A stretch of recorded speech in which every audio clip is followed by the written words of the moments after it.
First Voyage Around the World is Antonio Pigafetta's work. Now, let us give you an idea about his work or insight what happened during the first voyage. Have you ever wondered who was the first man to travel around the world?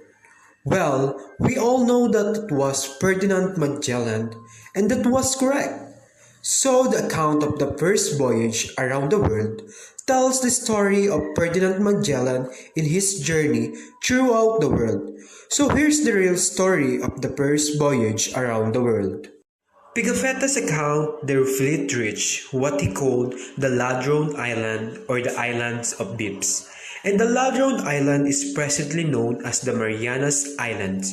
After it reached the island, Pigafetta reported that they have what he called the Isle of Samal, now called Samar. But Magellan decided to land another uninhabited area for great security where they could rest for a few days.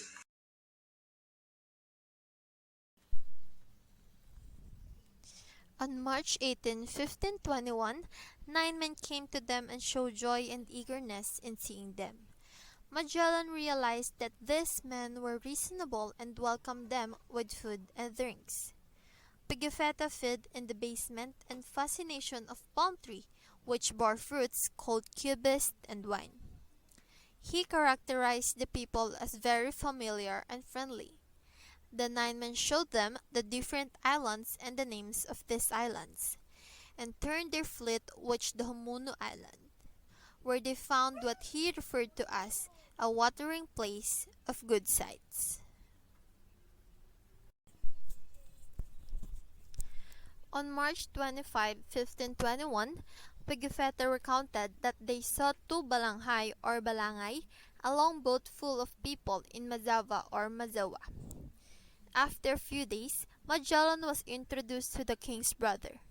Pigafetta reported that they saw mines of both, and this king was named Raya Colombo, king of Zuluan and Calagan, and the first king was Reyes Lago.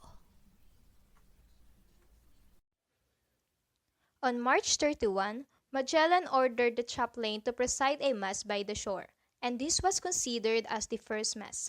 By April 7, Magellan and his men reached the port of Cebu. On April 14, Magellan spoke to the king and encouraged them to be a good Christian by burning all the idols and worship the cross instead the king of Cebu. After that, all of the island's inhabitants were already baptized as Christians. On April 26, Zula, a principal from the island of Mactan, went to Magellan to ask for a vote that full of men to fight against a chief named Lapu-Lapu. Magellan offered 3 boats instead and went to Mactan to fight against Lapu-Lapu. They numbered 49 in total and fight against 1,500 islanders of Mactan. Magellan died in the battle due to he was suddenly hit with a poisoned arrow in his right leg. The native has slain all the men except the interpreter and Juan Serrano. The native people of Cebu continued their journey around the world. And that was Antonio Pigafetta First Voyage Around the World all about.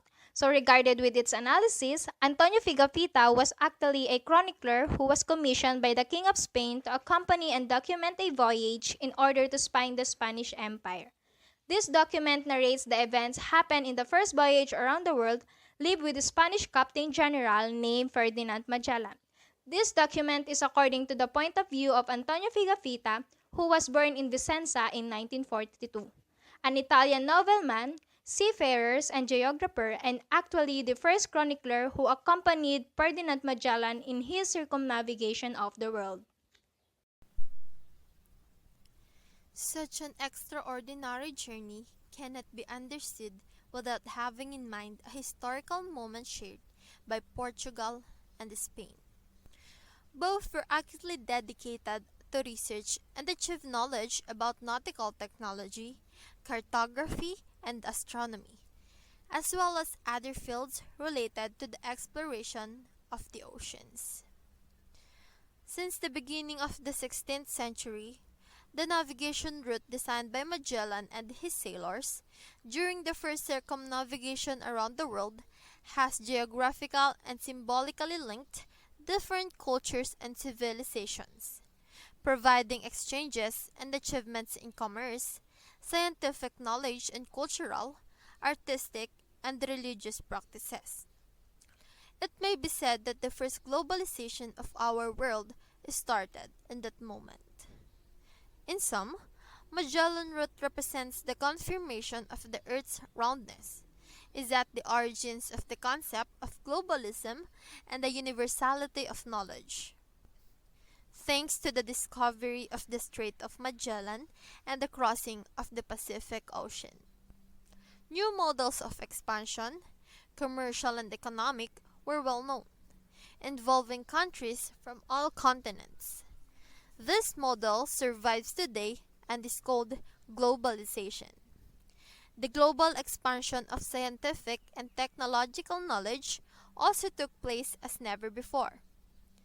Both facts are widely theorized and well described by Adam Smith, among many others.